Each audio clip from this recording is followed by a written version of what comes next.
إن الحمد لله نحمده ونستعينه ونستغفره ونعوذ بالله من شرور أنفسنا ومن سيئات أعمالنا. من يهده الله فلا مضل له ومن يضلل فلا هادي له، وأشهد أن لا إله إلا الله وحده لا شريك له، وأشهد أن محمدا عبده ورسوله صلى الله عليه وعلى آله وأصحابه وسلم. يا أيها الذين آمنوا اتقوا الله حق تقاته ولا تموتن إلا وأنتم مسلمون.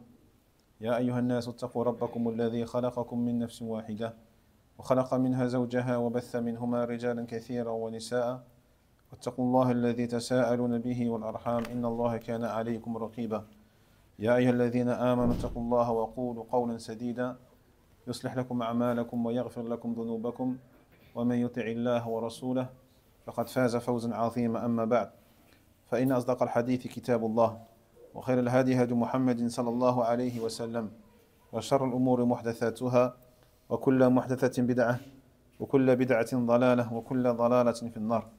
اللهم علمنا ما ينفعنا وانفعنا بما علمتنا وزدنا علما نافعا وعملا صالحا. أخوتي في الله، فنواصل دروسنا فيما يتيسر من شرح الدروس المهمة لعامة الأمة لشيخنا الفاضل عبد الكريم الخضيري حفظه الله تعالى. وما زلنا في الدرس العاشر، وهو باب سنن الصلاة. باب سنن الصلاة. نعم، تفضل أخي، اقرأ إن شاء الله من قوله رحمه الله تعالى: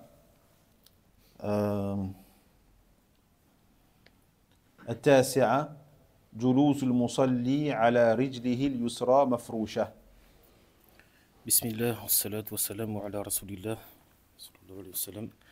جلوس المصلي التاسع: جلوس المصلي على رجله اليسرى مفروشة، والنصب اليمنى في التشهد الأول وبين السجدتين. العاشر: التورك في التشهد التشهد الأخير في الرباعية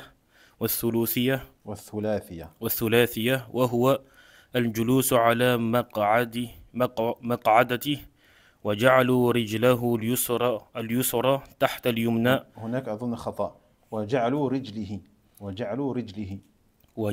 رجله اليسرى تحت اليمنى، والنصب اليمنى. 11: الإشارة بالسبابة في التشهد الأول والثاني من حين ويجلس إلى نهاية التشهد. من حين يجلس إلى نهاية التشهد، وتحريكها عند الدعاء. 12: الصلاة والتبريك. نعم. الصلاة والتبريك على محمد وآل محمد وعلى إبراهيم وآل إبراهيم في تشهد الأول. 13: الدعاء في تشهد الأخير. 14: الجهر بالقراءة في صلاة الفجر وصلاة الجمعة وصلاة العيدين. والاستفتاح والاستسقاء وفي ركعتين الأولين من صلاة المغرب والعشاء. لا، في الركعتين الأوليين. من ركعتين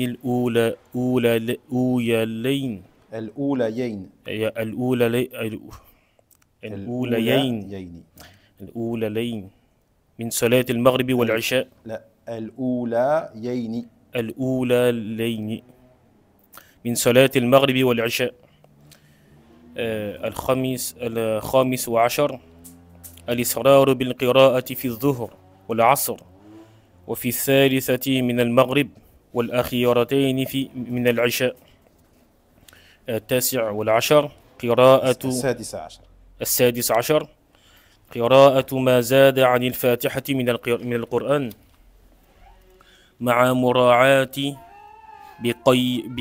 بقية ما ورد من السنن في الصلاة سوى ما ذكرنا، ومن ذلك ما زاد على قول المصلي ربنا ولك الحمد بعد الرفع من الركوع في حق الإمام والمأموم والمنفرد فإنه سنة ومن ذلك أيضا وضع اليدين على ركبتين مفرجتي الأصابع حين الركوع. نعم. طيب بارك الله فيك. إذن السنة التاسعة جلوس المصلي على رجله اليسرى مفروشة ونصب اليمنى. هذه سنة، وهي أن يجلس المصلي على رجله اليسرى مفروشة ونصب اليمنى، وهذا ما يسمى بالافتراش، لأن المصلي يفرش رجله اليسرى وينصب اليمنى في التشهد الأول وبين السجدتين، وكذلك في تشهد الصلاة التي ليس فيها إلا تشهد واحد كالثنائية.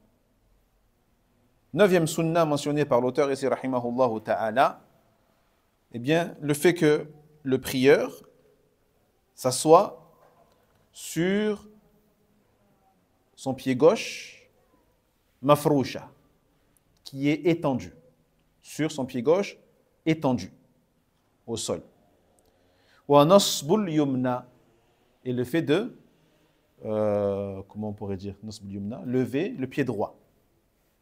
D'accord? Lever le pied droit ou mettre le pied droit à la verticale. À la verticale en s'appuyant sur les orteils. Ou le dessous des orteils. Donc cette position-là, on l'appelle al-iftirash. On l'appelle al-iftirash. D'accord? Par rapport au fait que le prieur, al-iftirash, c'est le fait d'étendre quelque chose. Donc pourquoi on l'appelle comme ça? Parce qu'il étend son pied gauche. Il étend son pied gauche. C'est la raison pour laquelle donc, on appelle cette posture al-iftirash. Jahid. Et on a dit encore une fois qu'il met son pied droit à la verticale. Et cela, on le fait à quel moment? Eh bien, lorsque on fait le premier tashahhud entre les deux prosternations. Entre les deux prosternations.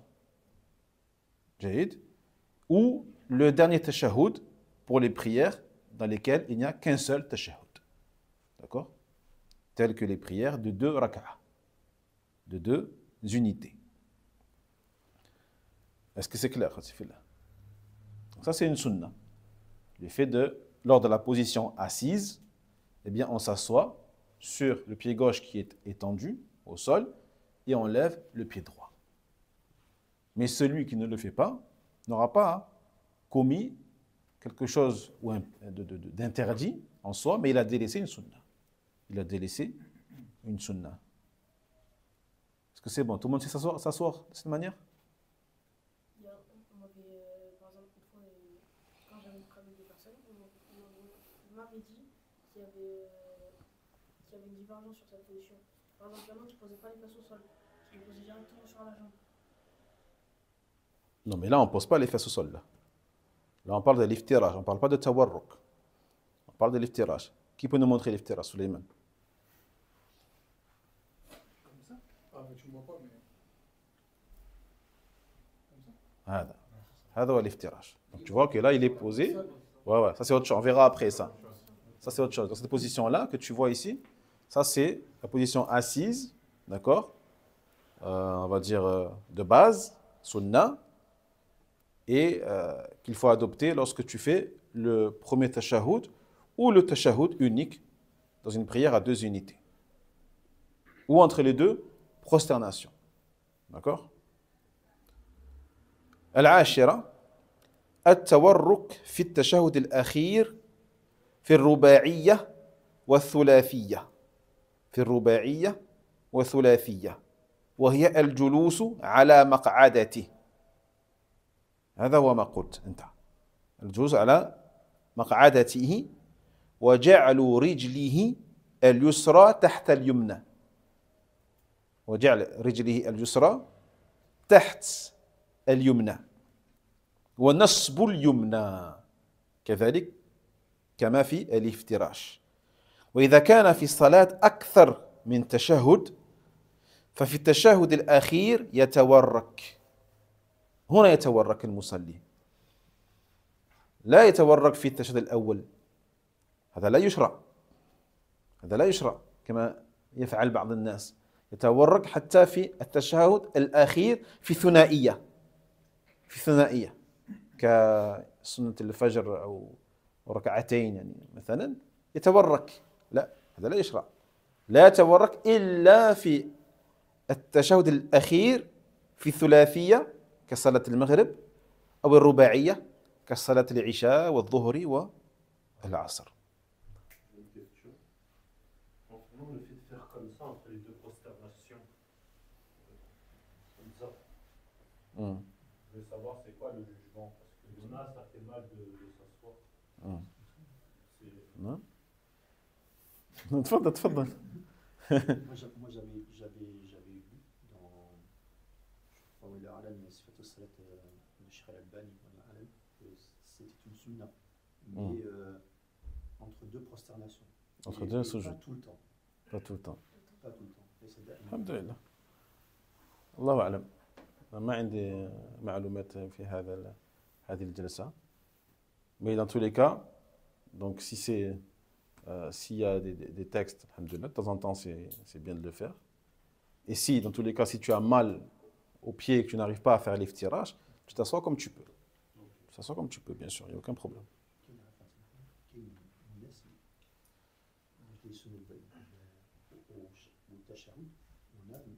Et même parfois entre deux sujouds, il croise les pieds.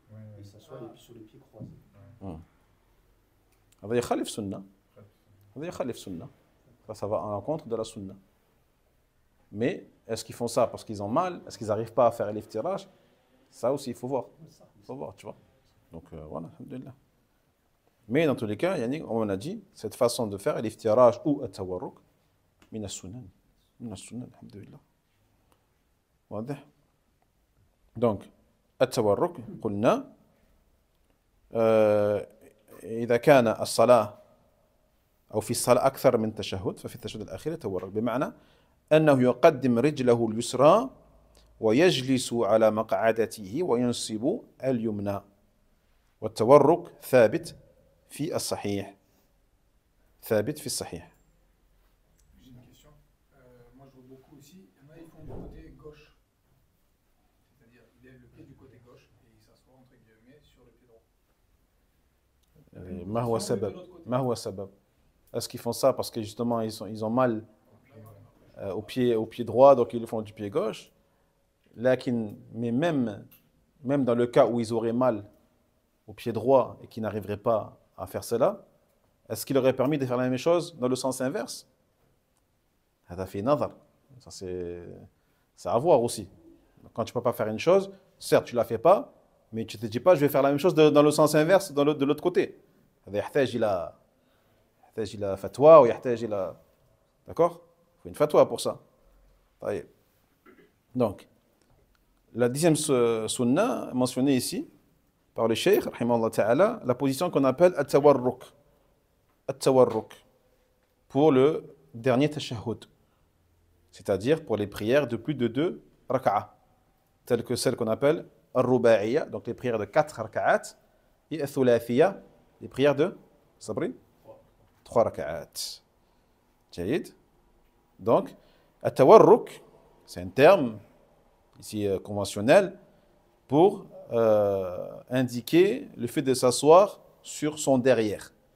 C'est-à-dire le fait de poser son derrière au sol, comme tu l'as dit tout à l'heure. D'accord? Et de mettre son pied gauche en dessous de sa jambe droite. En dessous de sa jambe droite.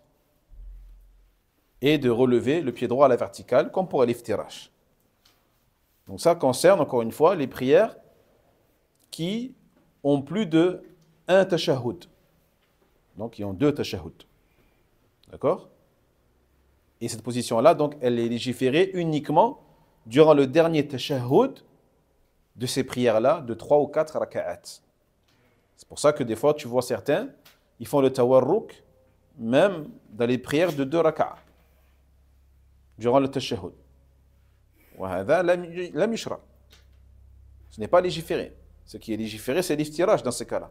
Pas tawarruk. Tawarruk, encore une fois, c'est le dernier tashahhud des prières de 3 ou 4 raka'at. D'accord? Sulayman, bismillah, tfaddal. Je remonte. Eh bien sûr. Tawarruk. Tawarruk, pas l'iftiraj, tawarruk. Non, tu as montré l'iftiraj. Ah, tu l'as montré tawarruk aussi? Est-ce que vous voyez bien? C'est bon? Les frères qui ne savent pas, regardez bien, Inch'Allah. Levez-vous s'il faut. Levez-vous s'il faut. Mets-toi peut-être de dos, Soulem, pour que tu te voyez bien derrière. Qu'est-ce qui se passe derrière? Quelle réaction? C'est bon? Vous voyez tous bien? Allez.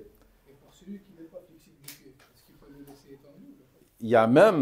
Il a même été rapporté une façon de s'asseoir qui est le fait de détendre son pied droit vers la droite, comme ça. Hadi sunna. Ça, c'est une sunna aussi. Qui connaît comme ça? Regarde, regarde. Ah. Et le frère, il a une troisième façon qui est le fait de mettre le pied gauche sur la jambe droite. Ça va, t'es souple, Suleiman. Vas-y, bismillah. Voilà. Là, tu bouges plus, là. Allahumma barik. Hadi sunna. Hadi sunna. Donc, il y a 3 ici. 3 manières, alhamdulillah. نعم الحمد لله.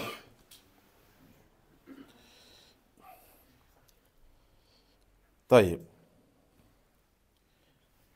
11 الإشارة بالسبابة في التشهد الأول والثاني من حين يجلس إلى نهاية التشهد وتحريكها عند الدعاء. فهذه الإشارة جاء فيها التحريك وجاء فيها عدم التحريك.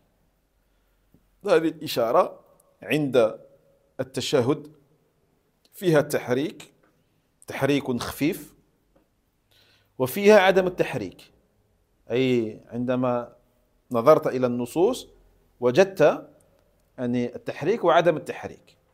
وجاء فيها أيضا التحريك مقرونا بالدعاء، التحريك عند الدعاء.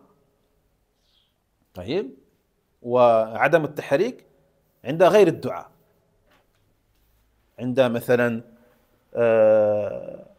التسبيح مثلا، فلا تحرك إصبعك، لا تحركه إلا في الدعاء. ولذا تباينت فيها أنظار أهل العلم، فمنهم من يقول لا يحركها للنفي، لا يحركها للنفي، عند قولك مثلا أشهد أن لا إله إلا الله، فلا تحرك سبابتك أو سباحتك، لا تحرك عند النفي. ومنهم من يقول يستمر في تحريكها، يستمر في تحريكها عند نهاية التشهد من أوله إلى آخره، تحركها لا بأس، لأنه كما جاء مقمعة الشيطان، مقمعة الشيطان أي كأنه يضربه بعصا، كأنك يضرب الشيطان بعصا. وأقرب الأقوال أن يحركها حين يدعو، هذا هو الأصح، وهذا من أقوال الشيخ العثيمين رحمه الله تعالى، لا تحركها إلا في الدعاء، فيرفعها وقت الدعاء فقط. ولا شك أن الشهادة التي في دعاء التشهد موطن من مواطن الرفع. La 11e sunna, le fait de dresser l'index. En arabe on dit sabbaba, même s'il est mieux de dire sabbaha, parce que sabbaba, ça veut dire celui qui qui montre du doigt quelqu'un pour l'insulter, pour l'injurier. D'accord? On l'appelle sabbaba parce qu'en général, les gens qui insultent, ils montrent du doigt, de ce doigt-là, la personne. Mais le musulman, il n'est pas sab, il n'est pas injurieux et injuriant. C'est pour ça que certains ulama disent préfèrent le mot as-sabbaha. As-sabbaha, le doigt avec lequel que tu vas utiliser pour faire le tasbih. Taïb. Donc le fait de dresser ton index durant les deux tashahhud, le premier ou le dernier, quand tu es assis, jusqu'à la fin du tashahhud. Et le fait donc de le bouger lors des invocations. Lorsque tu invoques Allah tabarak wa ta'ala. Ça c'est la parole de Cheikh Ibn Baz. Il dit, tu le dresses tout le long du tashahhud et tu le gardes immobile, sauf quand tu invoques, dans ce cas-là, tu le remues légèrement. Tu le remues légèrement. D'accord? Et le fait de le dresser, ce n'est pas, ne consiste pas à le dresser totalement, de manière comme ça, très tendue, très droite, vers le ciel, mathalan, comme le feraient certains, mais pas totalement. Tu le dresses, mais pas totalement. D'accord? Tu pointes ton doigt vers le qibla, jaïd, mais tu ne le dresses pas, tu ne le tends pas à 100%. Il faut qu'il est un peu courbé, entre guillemets. Un peu courbé. Et si tu prends l'avis qu'il est sunnah de remuer, de bouger, ce n'est pas cela. D'accord? Je ne sais pas si on voit bien à l'écran. On voit bien à l'écran? C'est pas ça. C'est pas ça. C'est pas ça. Je ne sais pas qu'est-ce qu'il faut. Hein? Ah. Naam. Taïb. Non. C'est un tahrik léger. Tahrik léger. C'est presque un tahrik involontaire. C'est presque un tahrik involontaire. Tu verras que si tu ne mets pas de pression, de tension sur ton doigt, tu verras qu'il va bouger tout seul. Il va trembler, il va bouger un peu tout seul. Ça suffit. Ça suffit. Et on verra également, enfin on peut le voir maintenant, et au niveau des autres doigts, soit tu fermes tes doigts complètement, comme ceci, ou soit tu formes un cercle avec ton majeur et ton pouce. Ton majeur et ton pouce, les deux sont permis, alhamdulillah. Et donc tu poses la main directement. Par exemple, tu fais comme ça. هذا ليس بالسنة. ليس بالسنة. السنة comme on a dit, tu fermes ton poing ou alors tu formes un cercle هكذا. Il y a beaucoup parmi des gens, des Afghans, des Pakistanais, ils ne bougent pas.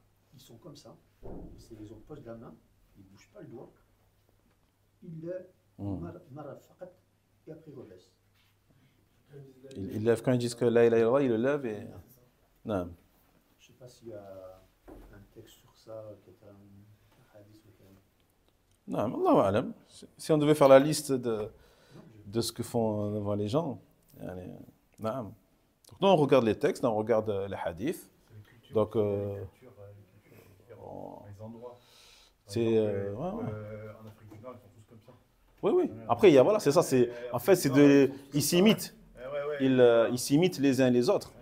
Tu vois, lui, il a vu son père faire ça, qui a vu son père faire ça, qui a vu son père faire ça. Vous voyez? Donc, Moi, j'avais vu une parole justement sur les ceux de la PDIF. Ahbash. Les Ahbash, voilà. Ils disent que quand tu fais comme ça, pendant le tashahhud, en fait, tu dis qu'Allah subhanahu wa ta'ala, il est partout quand tu remues ton doigt comme ça. C'est pour dire, Zarnat, qu'Allah subhanahu wa ta'ala, il est partout, pour affirmer ce qu'il prétend de. Subhanallah, je ne savais pas, tu vois, tu comprends quelque chose. Rajman Shitan, c'est Rajman Shitan, comme à la Mecque. Ouais.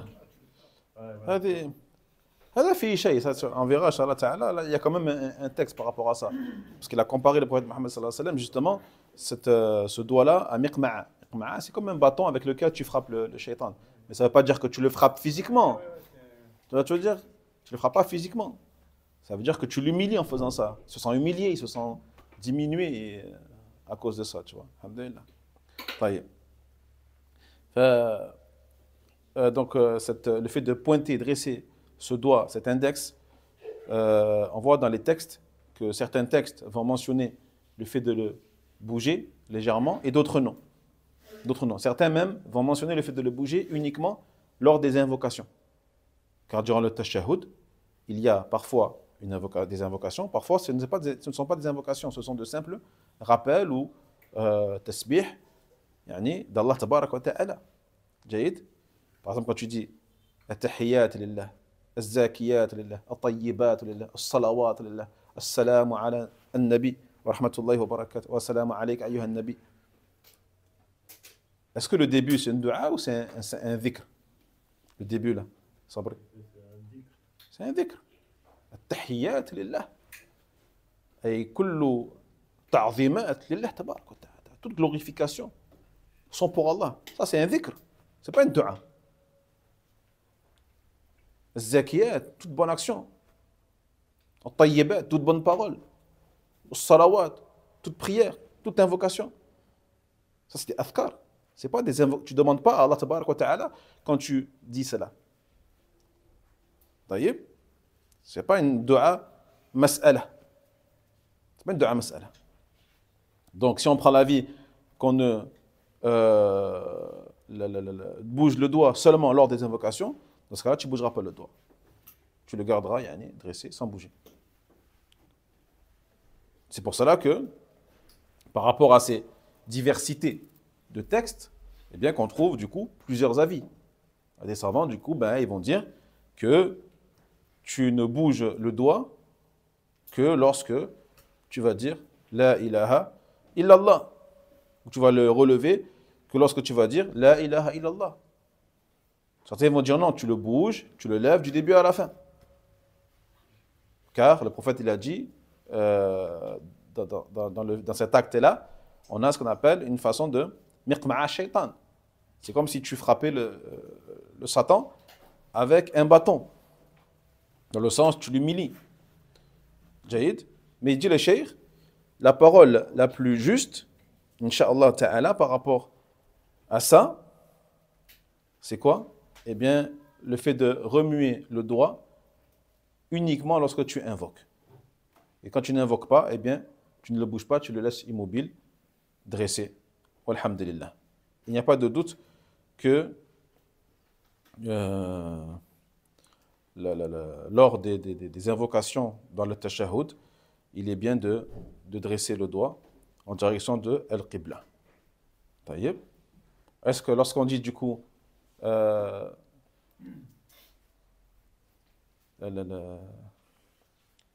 في التشهد تحيات لله زكيات لله طيبات لله صلوات لله السلام عليك أيها النبي ورحمة الله وبركاته. Est-ce qu'on bouge le doigt à ce moment-là du coup ou pas? C'est pas une dua? Si, c'est une dua. C'est une dua. Quand tu dis à ton frère Assalamu alaykum wa rahmatullahi wa barakatuh, tu n'as pas fait une dua pour ton frère? Ou tu l'as juste dit bonjour, salut? Ou c'est une dua? C'est une dua. C'est une dua. Quand tu dis à ton frère, ou à ton père, ou à ta mère, ton frère, ta soeur, Assalamu alayk, tu es en train de dire, Ya Allah, préserve cette personne. Qu'Allah te préserve. Qu'Allah te protège. Donc c'est une dua.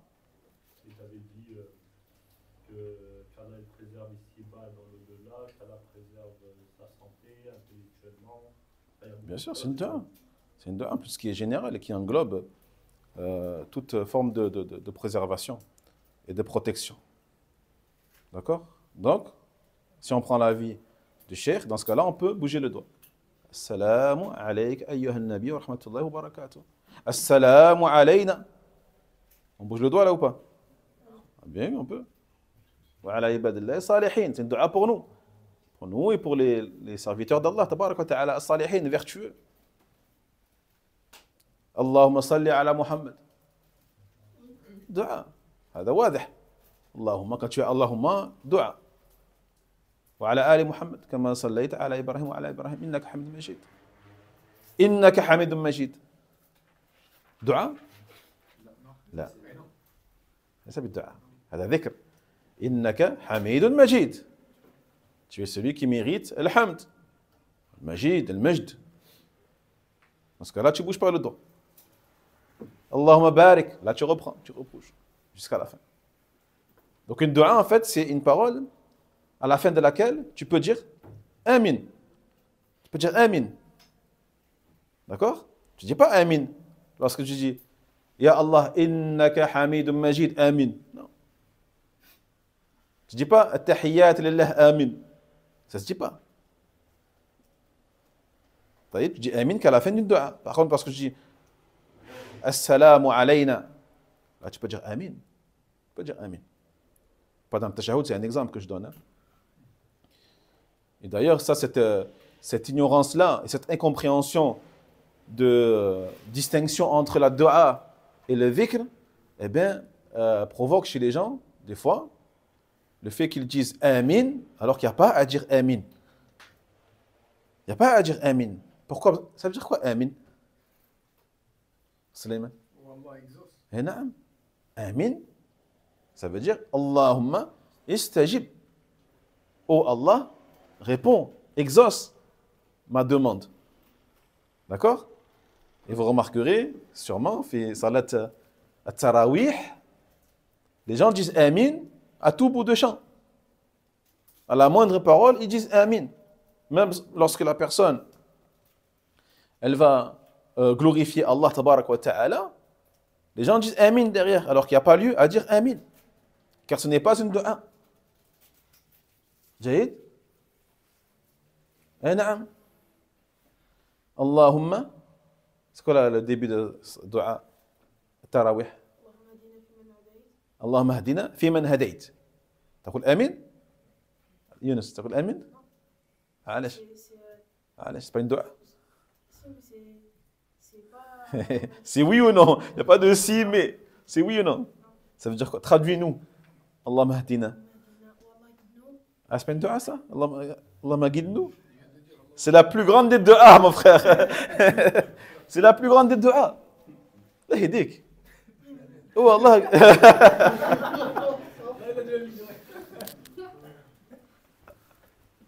Et voilà. Et non. Allah guide-nous.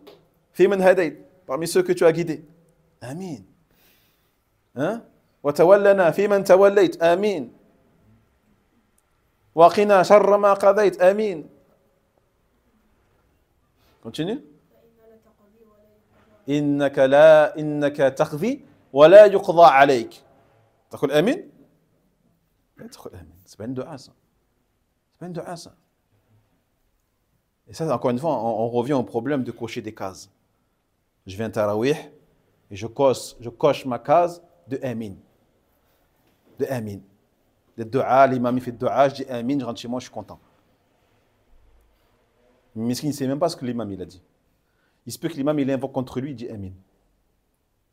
Il se peut qu'il invoque contre lui, il dit Amin. Ou il se peut que l'imam il se trompe et il dit des bêtises, il dit Amin derrière.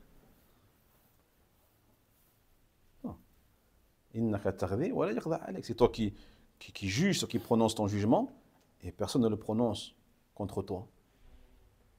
Par exemple, dans nos traditions, ils disent une dua à la personne, ils disent Allah yatik ma taqul. Mais eux, ils pensent que ça veut dire qu'Allah te donne de quoi te nourrir. Du coup, et en fait, pendant le moment quand on le dit, on m'a dit ça, ça veut dire que c'est pour Amin. Du coup, ça veut vraiment dire qu'Allah me donne de quoi me nourrir ou qu'Allah ne me donne pas à manger. Moi, je ne suis pas spécialiste en marocain, mais quoi, yu'atik ma ta'kul. En fait, c'est les Marocains, ils ont une attitude comme ça. Quand quelqu'un fait quelque chose qui va les fâcher un peu, ils vont dire, et après ils vont finir par ça. C'est une religion de plus en plus bizarre. Ouais. Mais c'est chez les anciens, ils font ça. Oh, chez nos parents, ils faisaient tout. Quand ils se fâchent, admettons, ils vont dire, et à la fin, peut-être. Ils vont dire, ils vont pas te. Allah ya'tik, ma ta'kul. Eh, qu'Allah te donne de bonnes choses. طيب قل آمين قل آمين الحمد لله طيب Vous comprenez quoi? L'importance voilà, de faire les choses quand même avec le cerveau et le cœur surtout. Et pareil, lors des prières. Pareil, lors des prières, tu vois. Quand on a le mot parfois Dallin. Les gens disent Amin derrière, alors que ce n'est pas la Surat al-Fatiha. Le Ta'min, tu le dis que après la Surat al-Fatiha. Pourquoi? Parce que c'est une dua justement la Surat al-Fatiha. C'est une dua. Ihdina sirat al-mustaqim. Sirat alladhi an'amta alayhim. Taïb. Mais parfois dans certaines sourates, on a le mot Dallin. Et certains derrière, tu entends Amin. Alors que ce n'est pas une dua. Comprenez quoi? Et ça, pourquoi? Parce que, eh bien, ils sont dans un état de quelqu'un qui fait des choses machinalement et sans réfléchir et sans spiritualité. C'est ça le problème. C'est ça le problème. L'islam, c'est pas ça du tout. Non.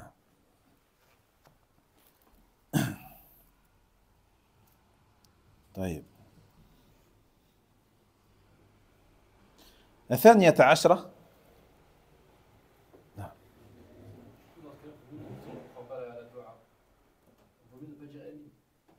Si tu ne comprends pas la dua, tu ne dis pas, parce qu'il se peut que ce ne soit pas une dua, ce soit autre chose qu'une dua. Donc nous on part de principe où à la base, ce n'est pas une dua. On dit amin que lorsqu'on est sûr que c'est une dua. Lorsqu'on est sûr que c'est une dua. Si tu sais que c'est une dua parce que tu entends Allahumma mathalan, kada wa kada, tu dis amin, inshallah ta'ala. Tu dis amin, alhamdulillah. Bien sûr. On est d'accord, on ne peut pas invoquer pour un non-musulman. Puisque l'imam, pendant Tarawih, il a dit, en gros, qu'Allah guérisse les musulmans et les non-musulmans. خرجت من الموضوع là, tu sors du sujet un peu trop là, un peu trop mon frère. طيب.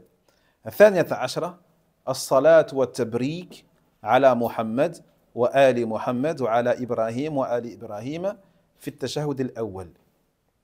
وأما في التشهد الأخير فالصلاة على النبي صلى الله عليه وسلم ركن من أركان الصلاة كما تقدم. 12e sunna mentionné par le cheikh ici, rahimahullah, il dit la prière, c'est-à-dire le fait de demander les éloges d'Allah pour Muhammad sallallahu alayhi wa sallam, ainsi que la famille de Muhammad ou les suiveurs de Muhammad alayhi salam, et de demander al-baraka pour eux. Al-tabrik, on appelle al-tabrik. Ainsi que pour Ibrahim et les suiveurs ou les proches d'Ibrahim durant le premier at-tashahhud. D'accord? Ça c'est pour les prières de 3 ou 4 raka'at. Donc le fait de dire Allahumma salli ala Muhammad wa ala ali Muhammad jusqu'à la fin, c'est une sunna lors du premier tashahhud. C'est une sunna. C'est recommandé lors du premier tashahhud. Ça c'est l'avis notamment de Cheikh Ibn Baz. D'accord? Cheikh Ibn Baz il dit c'est bien de le faire, c'est une sunna. Mais si tu ne le fais pas, la baisse. Par contre, lors du dernier tashahhud, est-ce que c'est une sunna? Non. Qu'est-ce que c'est? C'est un pilier ou une obligation? C'est un pilier. Rukn. Rukn. D'accord? C'est un pilier. Non.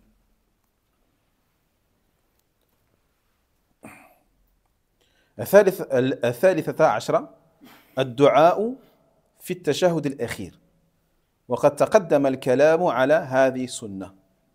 Puis il dit également la 13e sunna, le fait d'invoquer après le dernier tashahhud. Le fait de faire des du'as après le dernier tashahhud, comme nous l'avons déjà mentionné dans les cours précédents. طيب.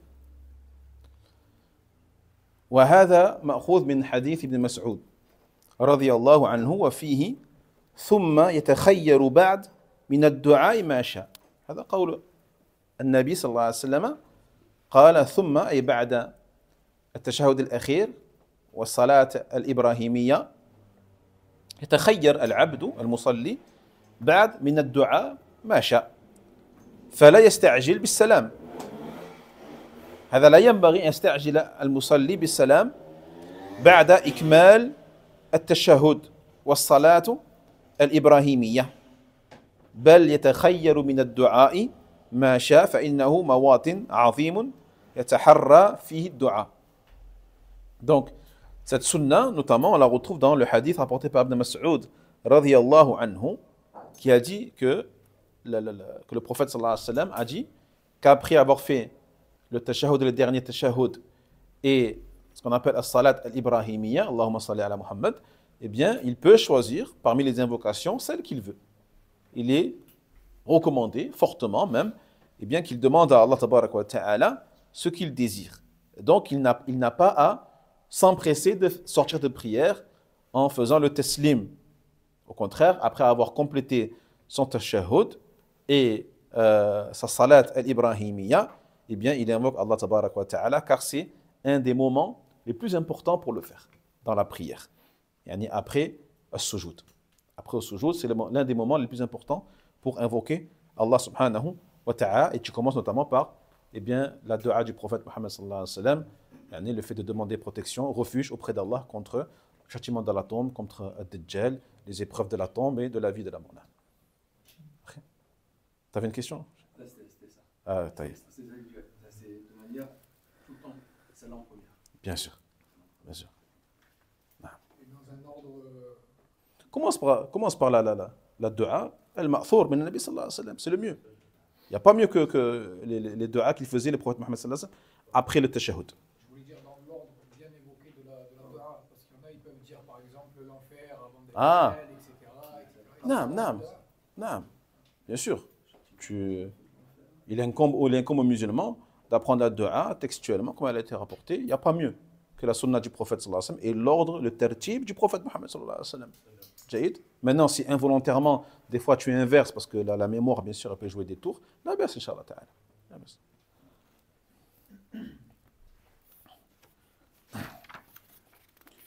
الرابعة والخامسة عشرة الجهر بالقراءة في صلاة الفجر وصلاة الجمعة وصلاة العيدين والاستسقاء وفي الركعتين الأوليين من صلاة المغرب والعشاء والإسرار بالقراءة في الظهر والعصر وفي الثالثة من المغرب والأخيرتين من العشاء.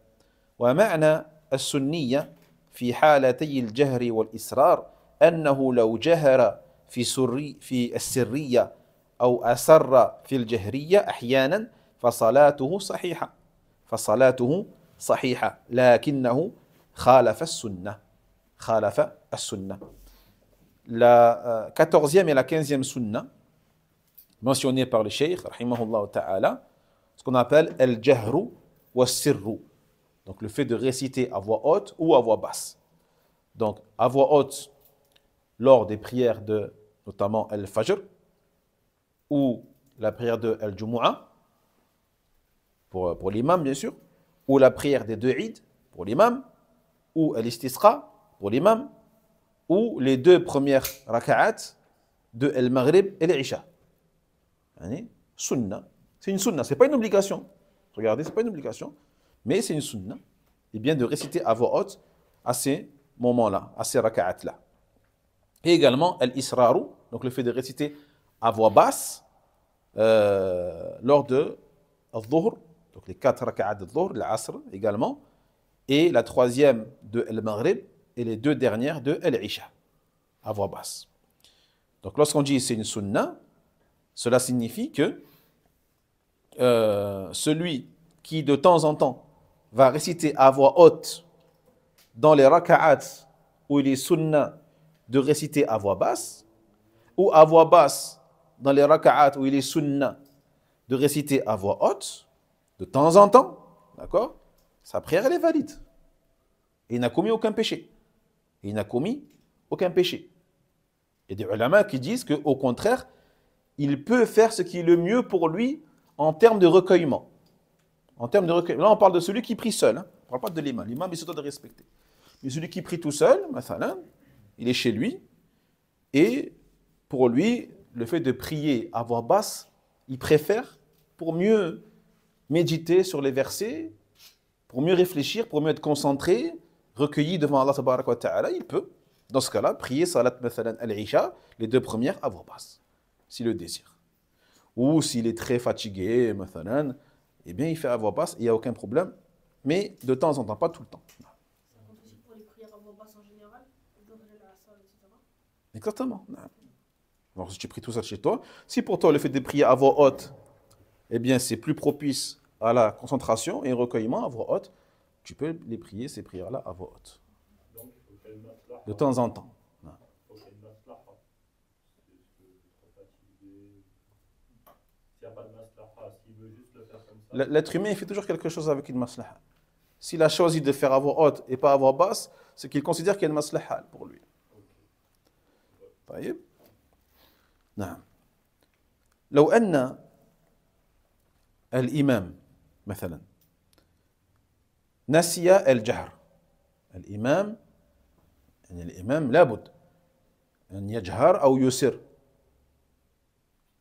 وفقا لسنة لكن لو نسي الجهر بالفاتحة مثلا وقرأ نصف سورة الفاتحة سرا مثلا يعني في صلاة الفجر الصبح نسي الجهر ويبدأ بالقراءة الحمد لله رب العالمين سرا إلى أن يصل إلى نصف السورة ثم نبه ليجهر هل يعيد قراءة الفاتحة من أولها أم يستمر جهرا أن يواصلها جهرا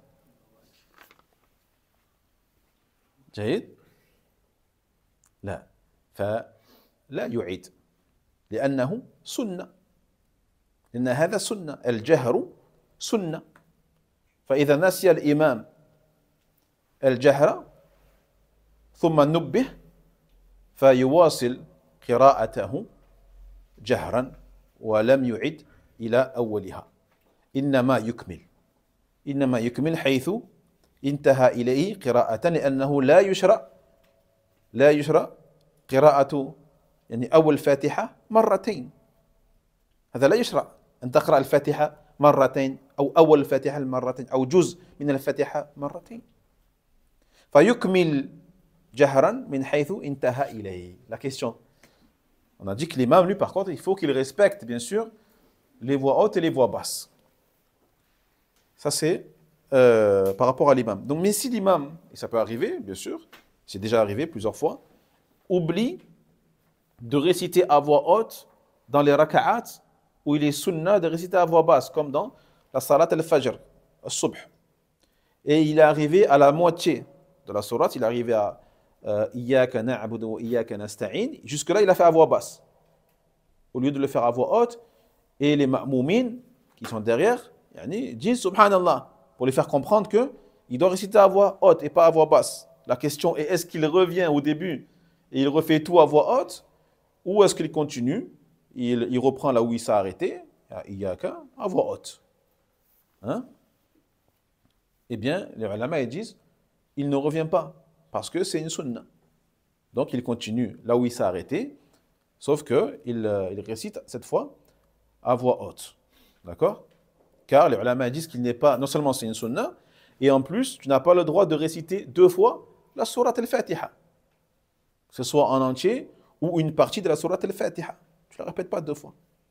Donc, une fois qu'on lui a rappelé cela, eh bien, il continue là où il s'est arrêté en utilisant la bonne voix au niveau de sa voix. Même si on a le doute de ne pas l'avoir cité, par exemple, on est dans la première rak'a de Zohr, on est sur Kafirun, et on a un doute si on a récité sur la Fatiha ou pas.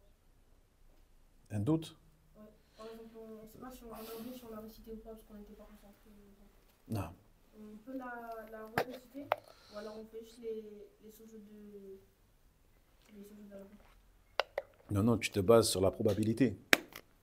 Si tu es plus certain de ne pas l'avoir récité, tu la récites, Inch'Allah Ta'ala.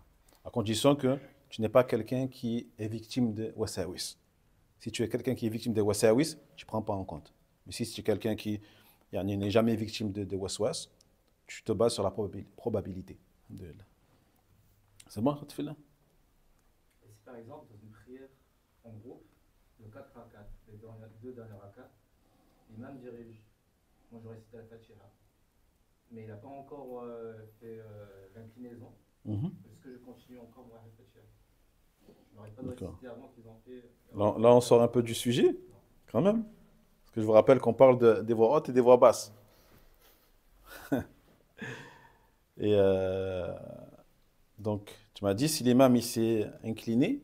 C'est pas encore incliné. Ah, il s'est pas encore incliné? Ah, d'accord. Je continue encore. Tu continues, tu récites une sourate après. Une sourate de ton choix. D'accord? Tant qu'il est debout et qu'il ne s'est pas incliné, ne reste pas. Encore une fois, on a dit, il n'y a pas de silence dans la prière. Donc, qu'est-ce que tu fais? Il n'y a aucun problème à réciter sourate al-Ikhlas, al-Falaq, al-Nas, tant que l'imam n'a pas fini. Et ce, même dans la 3e et 4e raka'a. Même dans la 3e et la 4e raka'a. Taïeb? Alhamdulillah.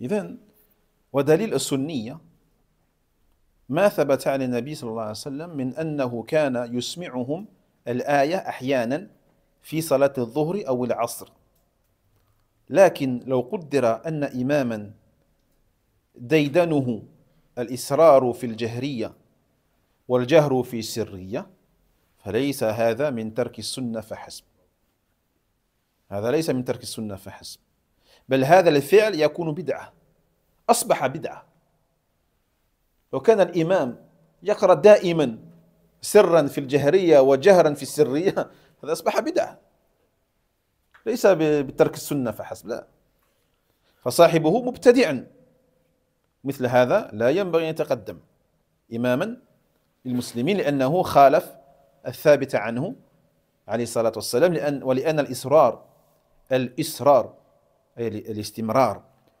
على ترك السنن ومعاندتها لا يوصف بأنه مجرد ترك للمشروع وعدول عنه إلى المكروه فمن تعمد ترك السنة وأصر على ذلك يذم ويعرض نفسه للعقاب والإمام أحمد رحمه الله تعالى رغم أنه ممن يقول بسنية الوتر يعني أحمد رحمه الله تعالى كان يرى أن صلاة الوتر سنة ليست واجبة إلا أنه قال من ترك الوتر يعني واظب على تركه أي ما صلاها دائما أبدا ما صلاها فهو رجل سوء ينبغي أن لا تقبل شهادته لكن لو فعله أحيانا وتركه أحيانا فلا ضير عليه ولا شيء عليه لأنها سنة ولكن يبقى أن الوتر من السنن المؤكدة. Puis il dit la preuve que donc le fait de réciter à voix haute ou à voix basse conformément à la sunna, le fait que ce soit donc une sunna et pas une obligation, eh bien c'est qu'a rapporté le prophète Mohammed sallallahu alayhi wa sallam comme quoi de temps en temps il faisait entendre la parole d'Allah tabarak wa ta'ala de réciter à voix haute, entre guillemets, durant les prières de Al-Dhuhr et Al-Asr, qui sont à la base des prières de voix basse. Cela montre bien que de temps en temps, il n'y a pas de mal à faire cela. Par contre, si tu pries derrière un imam qui constamment fait le contraire de la sunna, qui va réciter Dhuhr à voix haute, ou l'Isha à voix basse, les deux premières raka'a, ou Subh à voix basse, et qu'il est constamment dans cela, non, lui, on ne va pas dire, ouais, il a délaissé une sunna, mais ma'alish. Non. On va dire que son acte, qui consiste à faire cela constamment, est une innovation. Hadi bid'a. Ce n'est pas un simple délaissement de la sunna. Hadi bid'a. Et celui qui fait cela, en connaissance de cause, et qui ignore en plus cette sunna, qui l'ignore franchement. Tout le monde la connaît. Même celui qui n'a aucune science, il sait que telle prière, telle raka'a, c'est à voix basse et telle c'est à voix haute. Jaïd, hada mubtadi'. C'est un innovateur. C'est un innovateur. Et on a peur pour lui justement qu'il rentre dans le hadith du prophète Mohammed sallallahu alayhi wa sallam qui a dit Man raghiba an sunnati falaysa minni. C'est-à-dire celui qui s'est détourné de ma sunna ne fait pas partie des miens. Ne fait pas partie des miens. Donc celui qui fait ça, il le fait volontairement, il a délaissé volontairement, il s'est détourné volontairement. Il n'a pas fait cela de temps en temps, parce que cela est plus propice pour lui lorsqu'il prie tout seul. C'est un imam en plus. C'est un imam. Jaïd. Non. Donc ce genre de personne-là, bien sûr, ne doit en aucun cas être avancé pour diriger la prière, car il aura contredit ce qui est affirmé de manière claire du prophète Mohammed sallallahu alayhi wa sallam. Et donc le fait de délaisser constamment une sunna et le fait d'aller à l'encontre de la voix du prophète Mohammed sallallahu alayhi wa sallam, c'est comme si tu prétendais que ta voix est meilleure, que ta façon de faire est meilleure que la sienne, comme celui qui va faire, on disait tout à l'heure, le wudu, et qui ne va jamais laver ses membres 3 fois. D'accord? Il lave ses membres constamment une fois, en se disant que le minimum c'est une fois. Jaïd. Mais le fait qu'il a délaissé cette sunna des 3 fois, et qu'il la fasse jamais, qu'il l'ait délaissé complètement, il s'est détourné complètement de cela, cela peut devenir, à force, une bid'a.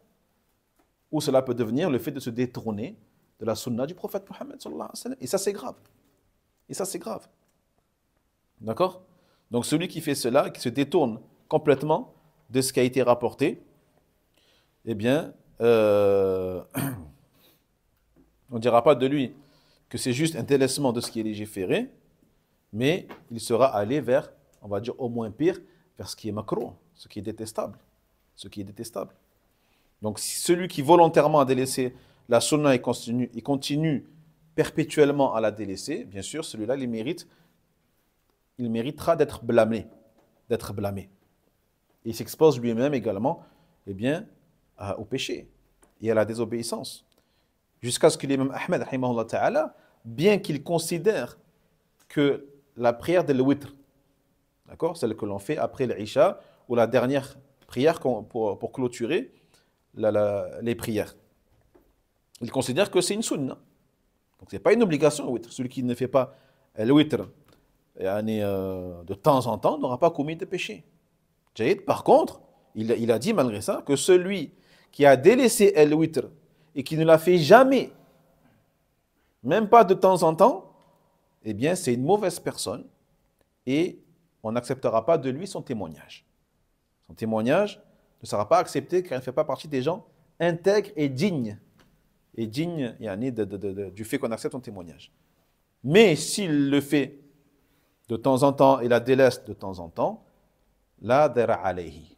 Il n'encourt aucun péché, même si al-witr fait partie des sunan qu'on appelle mu'akkada. Des sunan mu'akkada, en d'autres termes, Yunus, qui n'ont jamais été délaissés par le prophète, alayhi salam, que ce soit en voyage ou pas. Alhamdulillah. Combien de temps ça fait, Suleiman? 1 heure, à peu près 50 minutes. 58? Oui. Alhamdulillah. Ça passe, hein? Ça passe vite, hein? Ça passe trop vite. Il va poser trop de questions, Yunus. Il pose trop de questions, Yunus. Alhamdulillah. On va s'arrêter là, parce qu'après le cheikh, il rentre dans les qira'at. Qu'est-ce que le prophète Mohammed sallallahu alayhi wa sallam, il est récité après al-Fatiha. Quelle sourate, quelle longueur de sourate il est récité, etc. Et c'est assez long, donc on va laisser ça pour la prochaine fois, Inch'Allah ta'ala. Barakallahu fikum. Nasallallahu jalla wa ala an yuhyana wa yumitana ala tawhid wa sunnah wa mufaraqati ash-shirk wa bid'ah wal ilmu inda Allah wa akhiru da'wana an alhamdulillahi rabbil alamin wa sallallahu wa sallam ala nabiyyina Muhammad wa ala alihi wa ashabihi ajma'in. Barakallahu fikum. وفيكم بارك الله.